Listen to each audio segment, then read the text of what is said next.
Police say he's one of the playground shooters and his mugshot is infuriating, but tonight one local expert says not so fast.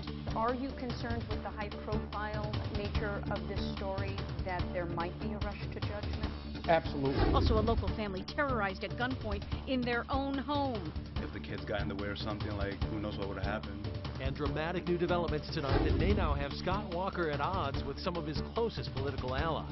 Plus, I'll show you how much longer this dry weather will be around with your first alert forecast. We are the CBS 58 News at 10 with Paul Piaskuski, Michelle McCormack, Chief Meteorologist Mark McGinnis, and sports with Earl Arms. My grandkids can't go to the playground and play anymore. Too much violence, too much shooting. Not even word of yet another arrest in the playground shooting will convince all parents to let the children back outside to play. The mayor's confident police have the two young men who opened fire on each other 1 week ago tonight, wounding 10-year-old Sierra Guyton in the head. Investigators say a dispute over stolen baby clothes is what created the bad blood. CBS 58's Sashel Saunders is live at the Police Administration Building tonight with more.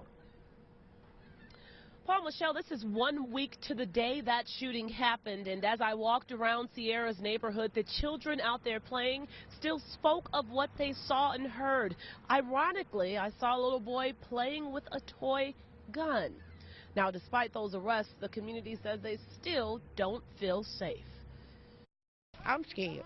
Word of two arrests in a shooting just a few hundred feet from this grandmother's home didn't settle any fears. I don't want to say too much because you know what? It's dangerous when you open your mouth too much. Fear doesn't easily lose its grip when a child is ruthlessly shot, but police say they found both men responsible. A 28-year-old unnamed Milwaukee man picked up right at the parole office early Wednesday, and this man, 18-year-old Sylvester Lewis, was arrested last Sunday. I said at that press conference that we would catch the second person.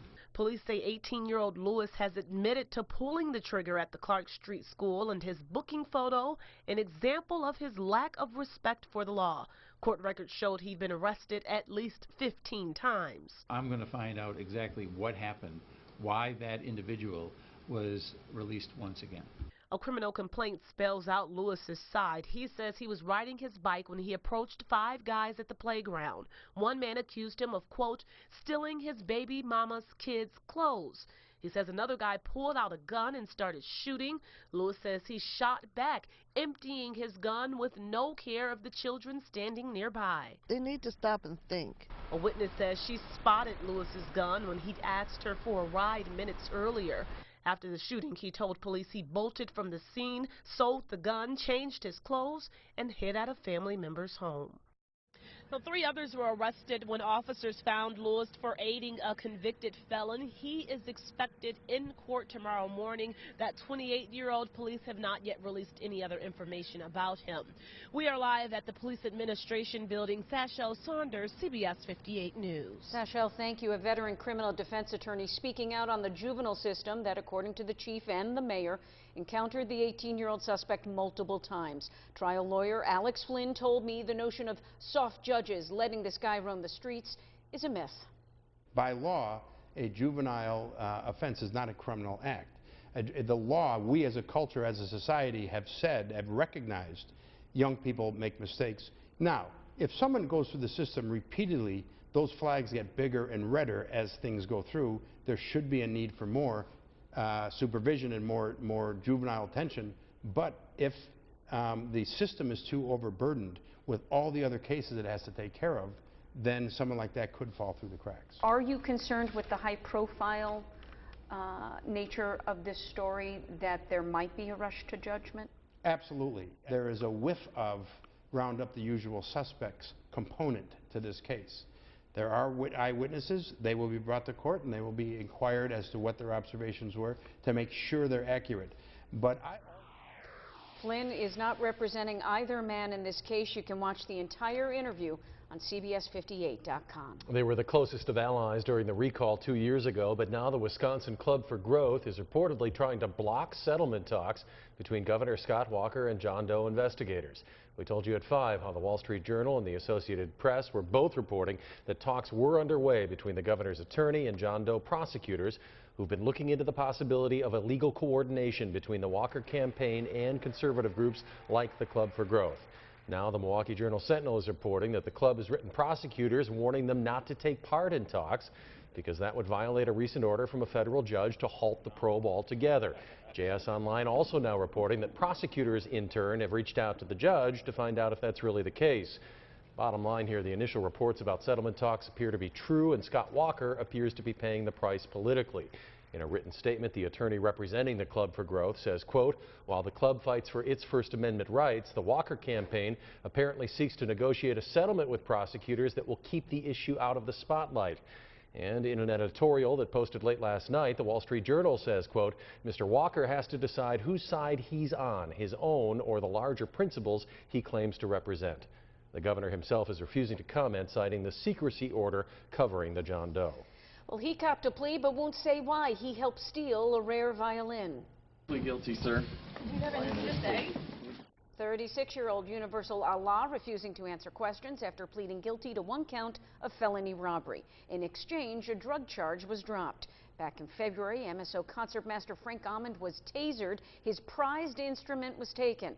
It was recovered about a week later intact. A co-defendant has a plea hearing coming up on June 30th. One local family's vision of suburban safety has now been shattered after they were robbed at gunpoint inside their own home, and tonight police are still looking for the two men responsible. CBS 58's Josh Landon is live in the newsroom. Paul, the residents who live in this area say the neighborhood appears to be safe, and they're shocked at the brazen tactics of these two criminals. As you could only imagine, Amandeep Singh and his family are on edge. We're just stressed out, like how this could happen. Aman, his nieces, and mother had a family day full of fun on Saturday. But while they were gone from their home, on West Tumble Creek Drive in Franklin, someone robbed Aman's brother and uncle at gunpoint. We have kids, and if the kids got in the way or something, and the person got really mad, the robber, and who knows what would have happened. Aman says his older brother opened the patio back door shortly before 9:30, and that's when the first robber pulled out a long gun and forced the victim inside. Soon after, another armed man followed. Nobody was hurt in the encounter, but the robbers got away with nearly $400 in cash. You never really hear about it in this kind of area, and then for it to happen, it's just kind of like a real eye-opener. You know, crime is everywhere. It just doesn't happen in the bad part of town or on the south side, or, you know, I'm just expecting, you know, even gun shooting could happen in this area. Concerned residents have become more vigilant. I've been on the lookout myself when I come home at different hours from my job. I look around my house. Until the criminals are caught, Aman and his family had their house on lockdown. Be careful. I don't want this to happen to anyone. Franklin police are still investigating. If you have any information on the home invasion, call police right away. Live in the newsroom, Josh Landon, CBS 58 News. Josh, thank you. It takes smash and grab to a whole new level, and police need your help to catch a destructive pair. These are the best images we have of the two men who robbed the Schwenke Cast and Jewelry store in downtown Milwaukee back on April 30th. It happened in the middle of the day. The men got away with several expensive watches. If you can help, call 414-935-7360. Local business owners are offering a reward to stop a spree of armed robberies in Racine. 22 bars and taverns struck in the last 3 months, some more than once, and in some instances, the suspects fired off a gun. Fortunately, nobody was hit, but whoever has the tip that leads to an arrest stands to get $6,500 in reward money from Crime Stoppers. Our owners and community members are just as concerned as we are about this and want to bring a stop to it. While police don't believe all the cases are connected, they're actively looking for information from the public to solve as many as they can. The number to call is 262-636-9330. New tonight at 10, immigration and customs officials here in Milwaukee have now made a series of arrests targeting local gang members. Now in custody, 5 members of the Mexican Posse Street gang, all of whom are Mexican nationals. ICE says 4 of them will be deported immediately, and a 5th has been turned over to local police for outstanding criminal warrants. The raid was part of Homeland Security's Operation Community Shield. targeting violent gang members nationwide. On the same day, in what ICE describes as a separate operation, 16 other people were arrested here in Milwaukee for being in the country illegally. And the local group Voces de la Frontera is now working with the families impacted by those arrests in hopes of preventing deportation. The reality is that 1,100 families a day are impacted by deportations and family separation. And there are many things that President Obama has in his power to do that they were about to announce that would provide relief for these families. Voces is planning a protest in front of the local immigration office tomorrow. In response to a CBS 58 bottom line investigation, a local alderman unveils his proposed map for where he believes sex offenders should be placed in the city of Milwaukee. So the areas in white are the areas where the convicted sex offenders would live. So, where is your house on that map? Find out after the forecast. From the CBS 58 Weather Center. Now, your complete First Alert weather with Mark McGinnis. So it was nice to see the sunshine return today. Right. Maybe a little bit chillier than folks would probably like this time of year, but hopefully that improves soon. Meteorologist Mark McGinnis is in the Weather Center. Yeah, we'll start off with a dry forecast, which is always appreciated, and eventually we'll work on these temperatures. Tonight, yeah, they're a little cool outside. In fact, out in Waukesha, under partly cloudy to fair skies, 54 degrees, so it's a little cool in Waukesha. In fact, that's something that we all share. Temperatures that will continue to drop. Right now, we're at 55 in Milwaukee, at 50 in Racine, 52 in Sheboygan, Kenosha. You head inland, trying to hang on to a 60 there in Madison and Fond du Lac. It's just not going to happen overnight tonight. We've got a cool night coming up, down to 48 by morning under clear to fair skies and a little bit of patchy fog as well. So Thursday morning, as you get started, you're going to get some sunshine once we burn off what little fog we have, and that sunshine will warm us up during the morning. We'll call it sunny and pleasant. You might need a light jacket first thing in the morning, but by the noon hour with a temperature of 61, looks pretty comfortable there with lots of sunshine. And of course, temperatures here lakeside are going to be cooler again than inland locations. We saw that today. It's going to happen again tomorrow. So let's go ahead and show you what you can expect on First Alert Precision Forecast. As we take you through the night here, very little in the way of cloud cover into 7 o'clock on your Thursday morning. So a sunny start to the day. That sunshine will be around throughout the morning and into the afternoon on your Thursday as well. Noon through 3 o'clock, we are sunny.